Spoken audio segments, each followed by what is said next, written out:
An 85-year-old man was requested by his doctor for a sperm count as part of his physical examination. The doctor gave the man a jar and said, "Take this jar home and bring back a semen sample tomorrow." The next day, the 85-year-old man reappeared at the doctor's office and gave him the jar, which was as clean and empty as on the previous day. The doctor asked, "What happened?" And the man explained, "Well, doc, it's like this. First I tried with my right hand, but nothing. Then I tried with my left hand, but still nothing.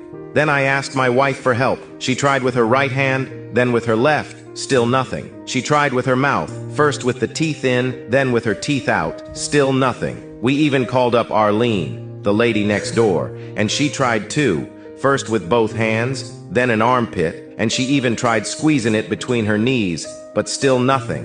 The doctor was shocked. "You asked your neighbor?" The old man replied, "Yep, none of us could get the jar open."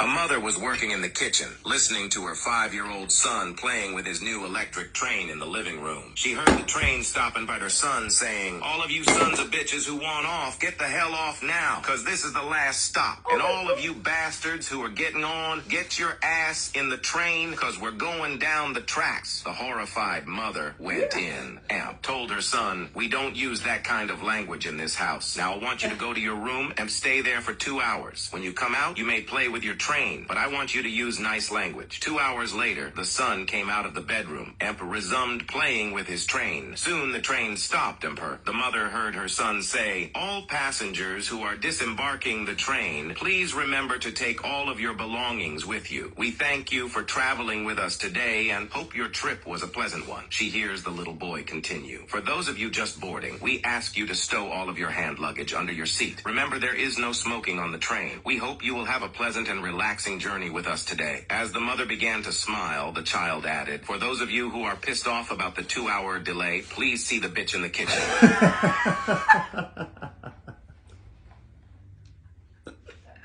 Oh my gosh.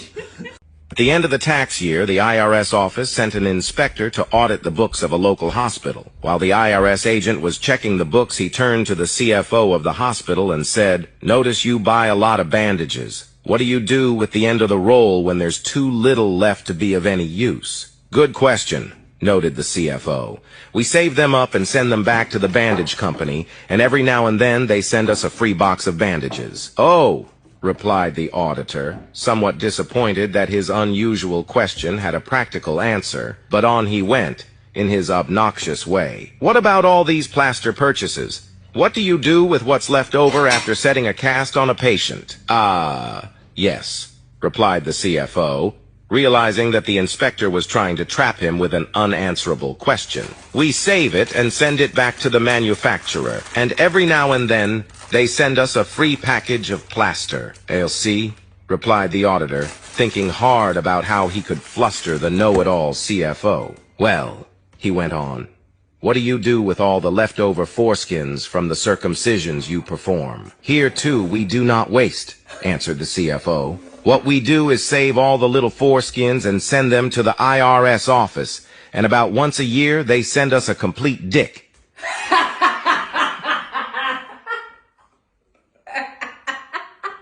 Husband and wife are sitting in a diner having breakfast. The husband leans over and asks his wife, "Do you remember the first time we had sex together over 50 years ago? We went behind the village tavern where you leaned against the back fence and I made love to you." "Yes," she says, "I remember it well." "Okay," he says, "how about taking a stroll around there again and we can do it for old time's sake?" "Oh, Jim, you old devil, that sounds like a crazy but good idea." A police officer sitting in the next booth heard their conversation and, having a chuckle to himself, he thinks to himself, "I've got to see these two old-timers having sex against a fence. I'll just keep an eye on them so there's no trouble." So, he follows them. The elderly couple walks along, leaning on each other for support, aided by walking sticks. Finally, they get to the back of the tavern and make their way to the fence. The old lady lifts her skirt and the old man drops his trousers. As she leans against the fence, the old man moves in. Then suddenly they erupt into the most furious sex that the policeman has ever seen. This goes on for about 10 minutes, while both are making loud noises and moaning and screaming. Finally, They both collapse, panting on the ground. The policeman is amazed. He thinks he has learned something about life and old age that he didn't know. After about half an hour of lying on the ground recovering, the old couple struggle to their feet and put their clothes back on. The policeman is still watching and thinks to himself, "This is truly amazing. I've got to ask them what their secret is." So, as the couple passes, he says to them, "Excuse me, but that was something else. You must have had a fantastic sex life together. Is there some sort of secret to this?" Shaking, the old man is barely able to reply, "50 years ago, that wasn't an electric fence." The sixth grade science teacher, Mrs. Parks, asked her class which human body part increases to 10 times its size when stimulated. No one answered until little Mary stood up and said, "You should not be asking sixth graders a question like that.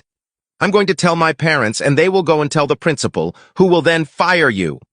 Mrs. Parks ignored her and asked the question again. "Which body part increases to 10 times its size when stimulated?" Little Mary's mouth fell open. Then she said to those around her, "Boy, is she going to get in big trouble." The teacher continued to ignore her and said to the class, "Anybody?" Finally, Billy stood up, looked around nervously, and said, "The body part that increases 10 times its size when stimulated is the pupil of the eye." Mrs. Parks said, "Very good, Billy," then turned to Mary and continued, "As for you, young lady, I have 3 things to say. 1, you have a dirty mind. 2, you didn't read your homework.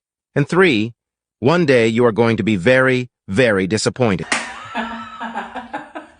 Everyone knows Dave. Dave was bragging to his boss one day. "You know, I know everyone there is to know. Just name someone, anyone, and I know them." Tired of his boasting, his boss called his bluff. "Okay, Dave, how about Tom Cruise?" "No problem, boss. Tom and I are old friends, and I can prove it." So Dave and his boss fly out to Hollywood and knock on Tom Cruise's door, and Tom Cruise shouts, "Dave, what's happening? Great to see you. Come on in for a beer." Although impressed, Dave's boss is still skeptical. After they leave Cruise's house, he tells Dave that he thinks him knowing Cruise was just lucky. No, just name anyone else," Dave says. "President Obama," his boss quickly retorts. "Yep," Dave says. "Old buddies, let's fly out to Washington." And off they go. At the White House, Obama spots Dave on the tour and motions him and his boss over, saying, "Dave, what a surprise. I was just on my way to a meeting, but you and your friend come on in and let's have a beer first and catch up." Well, the boss is very shaken by now, but still not totally convinced. After they leave the White House grounds, he expresses his doubts to Dave, who again implores him to name anyone else. "Pope Francis," his boss replies. "Sure," says Dave. "I've known the Pope for years." So off they fly to Rome. Dave and his boss are assembled with the masses at the Vatican's St. Peter's Square when Dave says, "This will never work. I can't catch the Pope's eye among all these people. Tell you what, I know all the guards, so let me just go upstairs and I'll come out on the balcony with the Pope." He disappears into the crowd headed towards the Vatican. Sure enough, half an hour later, Dave emerges with the Pope on the balcony. But by the time Dave returns, he finds that his boss has had a heart attack and is surrounded by paramedics. Making his way to his boss' side, Dave asks him, "What happened?" His boss looks up and says, "It was the final straw. You and the Pope came out onto the balcony and the man next to me said, 'Who the fuck is that on the balcony with Dave?'" Getting crowded in heaven one day, so St. Peter decided for one day to only accept people who could make him laugh. A man came walking up to the pearly gates, and St. Peter said to him, "All right, bud, you're only getting in today if you can make me laugh, so why don't you tell me about how you died?" The man looked at St. Peter and said, "Oh man, it was awful. I was absolutely sure my wife was having an affair, so I left work early and came home to catch her in the act. When I got home, sure as shit, there she was naked in bed. I looked all over the apartment, but I couldn't find the guy anywhere, so I went out onto the balcony. We live on the 25th floor, and there he was, hanging over the edge by his fingertips. I ran inside, grabbed a hammer, and started smacking his hands and fingers with it. He finally let go and fell down 25 stories, but he landed in some bushes, so I ran inside and grabbed the refrigerator and heaved it over the balcony down on top of him, crushing him and killing him. But the strain and exertion from picking up the refrigerator gave me a heart attack, and I died." St. Peter let out a faint chuckle, and since it was a crime of passion, he decided to let this poor soul in. Another man came walking up to the pearly gates, and St. Peter told this man the same thing, that in order to get in, he had to make St. Peter laugh. The second guy told him about how he died.